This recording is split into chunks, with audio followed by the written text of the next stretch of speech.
The Curse of Blackwood Manor. Emily Carter was a woman used to tightly holding the reins of her life. She planned everything and never left any detail to chance.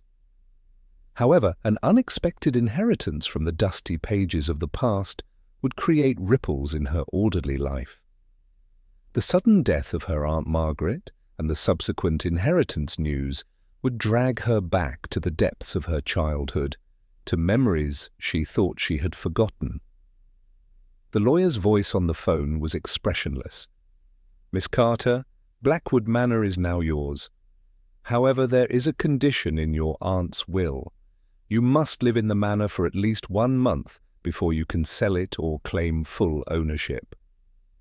Emily didn't believe in silly superstitions about old houses. 1 month, just 30 days. She could easily manage that, then sell the manor and continue with her life. But the vague unease inside her would soon turn into real fear as her car drove onto the old stone road. Return to Blackwood Manor. The manor loomed before her like a nightmare rising from the forgotten corners of her childhood. Its windows were like empty eye sockets, and the garden had slowly been reclaimed by nature. The wind was whispering a mournful song through the trees.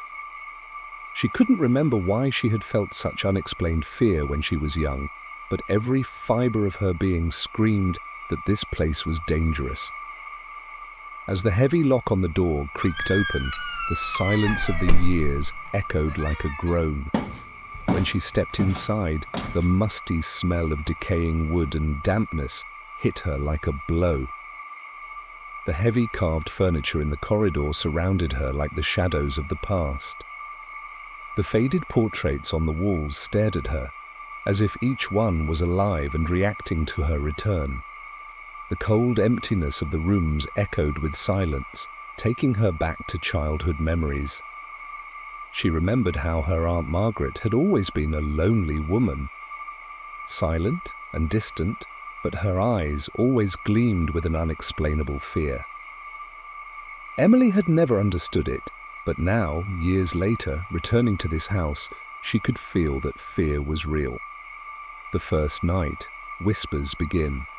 When she settled into the bedroom, rain began falling outside.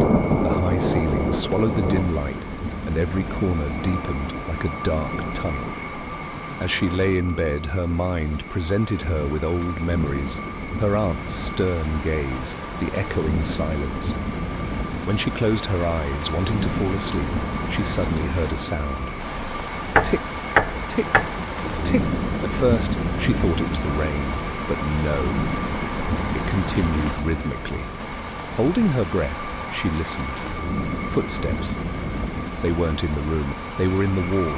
The cold hands of fear gripped her. Logic told her it was just the creaking of an old house, but her instincts knew it was a lie. Something or someone was inside the walls. Echoes of the past.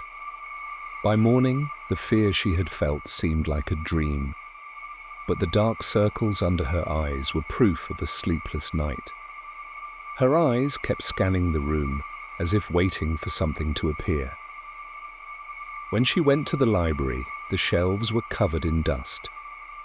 As her fingers traced the pages, she found an old notebook. It belonged to her aunt.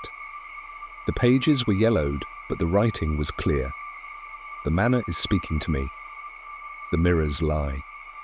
The things inside the walls won't let me leave." The last page froze her blood. "Don't release them. If you do, we will all vanish." Emily noticed her hands were trembling. She tried to explain it logically, but her fear only grew. The hidden room and the awakening nightmare that night, the whispers were clearer. "Let us go. Give us our freedom."